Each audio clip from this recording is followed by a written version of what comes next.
안녕하십니까.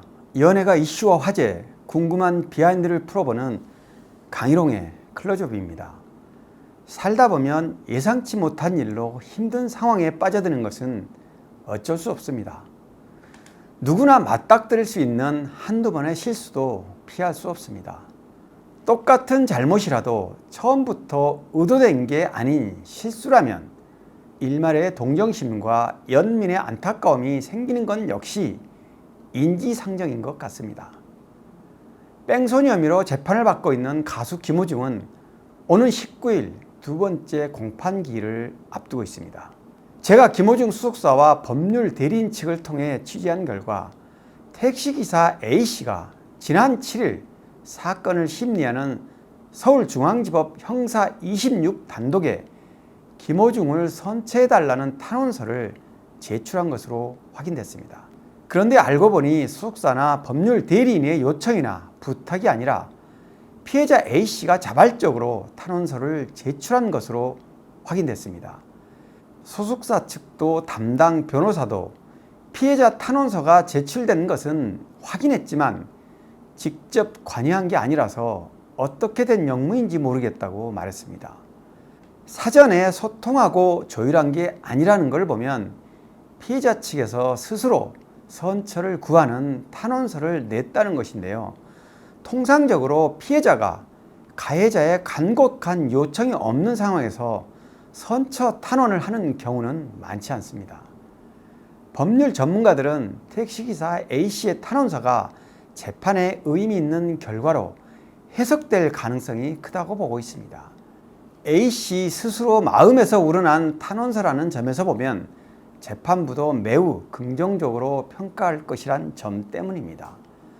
이 소식을 접한 팬들은 김호중이 사고 직후 여론재판에 휘둘리며 지나칠 만큼 혹독한 시련을 거쳤던 터라 피해 당사자가 자발적으로 보여준 용서와 온정의 마음에 눈물로 감동하고 있습니다. 당초 김호중 측은 피해자 측과 합의 과정이 늦어져 논란의 여지를 남겼습니다. 사고 이후 양측 모두 합의가 간절한 상황이었던 것으로 뒤늦게 밝혀지고 조사 과정에 연락처 공유가 누락된 점 등의 의혹이 부풀려지기도 했습니다. 경찰이 사건을 검찰로 송치한 이후에야 김호중 측은 A씨와 연락이 닿았고 뒤늦게 사과의 뜻을 전하고 합의했습니다. 서로 상대방의 입장과 처지를 알 수 없었던 터라 오해가 생길 수 있는 부분이었지만 오해는 금방 순조롭게 풀렸습니다. 또 한 가지는 두 번째 재판을 앞두고 팬들이 1,500장 분량의 탄원서를 추가로 제출한 것으로 확인됐습니다. 이 부분에 대해 김호중 변호인은 팬들의 탄원서가 매일 사무실로 들어오는데 올 때마다 제출하면 너무 번거로워서 모아뒀다가 한꺼번에 제출했다고 설명했습니다. 이번 택시기사 A씨 탄원서 자발적 제출은 김호중이 구속 직전인 지난 5월 노숙자들을 위해 기부금을 전한 사실이 뒤늦게 알려진 것과도 맥을 같이 합니다. 행위 자체가 순수했다는 점에서 그 의미가 다르게 와닿기 때문입니다. 일전에 제가 관련 내용을 업로드한 바 있지만 당시 김호중은 서울역 노숙자 임시보호시설에 1,500만 원을 기부한 것으로 뒤늦게 밝혀졌습니다. 제가 이 내용을 취재하며 서울역 노숙자 임시보호시설 관계자와 직접 통화를 해서 자초지종을 들어봤습니다만 김호중이 자신도 경찰 조사로 힘든 상황에서 노숙자분들과의 약속을 지키기 위해 선행을 베푼 사실은 여러모로 많은 생각을 하게 했습니다. 김호중은 지난 5월 24일 서울역 노숙자 임시보호시설에 머물고 있는 250여 명의 노숙자들에게 아침 식사를 제공하기 위한 봉사활동을 하기로 돼 있었습니다. 이는 두 달 전인 올 3월에 이미 약속된 일이었습니다. 5월 9일 음주 교통사고를 냈고 경찰의 수사가 시작되면서 보름 뒤 예정되어 있던 봉사활동은 부득이 참석할 수 없었습니다. 보호시설 측에서도 언론을 통해 김호중의 사고 소식을 듣고 봉사는 어려울 것으로 일찌감치 포기했다고 말했습니다. 김호중은 그들과의 약속을 잊지 않았고 자신은 참석할 수 없었지만 당일 아침 봉사에 나선 다른 일행들을 통해 사회복지법인 보호시설 관계자에게 계좌번호를 묻고 노숙자분들의 아침 식사 비용을 후원한 것입니다. 네, 그 오신 분 중에 네. 그 교회 관계자가 계셨어요. 네네. 그 교회 관계자가 김호중, 호중이라고 하더라고요. 호중 씨가 아, 친한 못 모양이죠. 오지만, 네. 네, 그런가 네. 봐요. 못 네. 오지만, 네. 여기 후원한다고 그 3월 달에 약속했던 거 여기 행사하고서 행사하는 날 후원한다고 했거든요. 예. 근데 이제 못 왔으니 예. 계좌번호를 알아봐 달라고 했다는 거예요. 근데 그때 아, 경찰서에 막 가고 막 신문 나고 막 그럴 때여서 네. 아니 이 와중에요? 그랬더니 그거는 자기가 2달 전에 3월에 그 얘기했던 부분인데 다른 것도 아니고 노숙인들 에 대해서 약속한 건데 그런 시설이니까 예. 이건 자기가 지켜야 될 것 같다 물어봐 달라고 예. 해서 계좌번호를 적어 가셨어요 그날. 예. 그랬는데 그달 5월 달 안에 입금을 하셨더라고요. 아, 그리고 예. 입금하고 나서 하루 이틀인가 뭐 좀 지나서 구속되는 것 같더라고요. 그래서 네.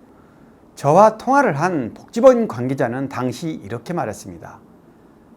점심과 저녁은 서울시에서 일부 지원해 주지만 아침 식사의 경우 정부 보조금 지원도 어렵기 때문에 김호중 씨의 개인 후원은 노숙자들에게 가뭄의 단비 같은 소중한 의미가 담겨 있다. 물가도 오르고 여러모로 경제적인 어려움을 겪고 있었는데 그 고마움을 잊을 수가 없다. 이분은 조용히 어려운 이웃을 돕는 소명을 지키고 싶다며 자신의 신분을 극구 감췄습니다. 김호중에 대해서는 법에 저촉된 일을 하면 벌을 받는 건 당연한 일이라면서도 김호중이 끝내 구속되는 모습을 보고 너무나 마음이 아팠다고 털어놨습니다.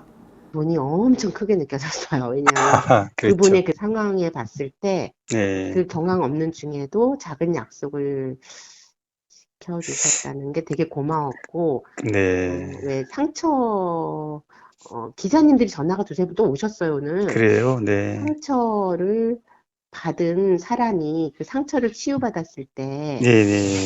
더 감동 있게 노래 부르고 왜 한이 있는 사람들이 노래 잘한다 그러잖아요. 네네네. 그런 치유가 돼서 나중에 잘 다시 우뚝 서면 좋겠다라는 제가 아, 김호중 씨 잘 아유, 네. 몰랐는데 네. 그런 마음이 생겨서 마음으로 정말 잘못한 게 있다면 벌을 받는 게 맞지만 너무 네. 일어나지 못할 정도로 사람들이 이렇게 막 오해에 섞인 그런 말, 행동 안 하면 좋겠다라는 그런 바람이 생겼죠. 네, 저도 사회복지 네. 전공해서 예. 이제 뭐 종합복지관 이런 데 있었는데 네네. 근데 이 노숙 쪽은 정말 사각지대가 있거든요. 아, 그래요. 근데 네. 호중 씨가 이름이 낼 수 있는 국제국이구나. 아, 뭐 큰 네네. 기관이 아니라 이렇게 이름 서울역에 없는, 네네. 조그마한 그래요. 기관을 해서 그 약속을 지켰다는 거가 제가 사회복지 30년 정도 했지만 좀 귀하게 느껴졌어요. 좀. 네. 김호중은 지난 6월 18일 특정범죄가중처벌법상 위험운전 치상과 도주치상, 범인 도피교사 혐의 등으로 구속 기소됐고 지난달 10일 1차 공판을 마친 데 이어 오는 19일 2차 공판을 앞두고 있습니다. 1심 선고가 나기 전까지 앞으로 최소 몇 차례는 더 공판이 진행되겠지만 이번 2차 공판에 대한 관심은 더 커졌습니다. 김호중 측도 잘못에 대한 깊은 반성을 전제로 최선의 법률 자문을 통해 성실히 임할 것으로 보입니다. 그동안 변호인 구성에 다소 변동이 생겼지만 차츰 안정적인 법률 자문 시스템을 유지하고 있는 것으로 파악됐습니다.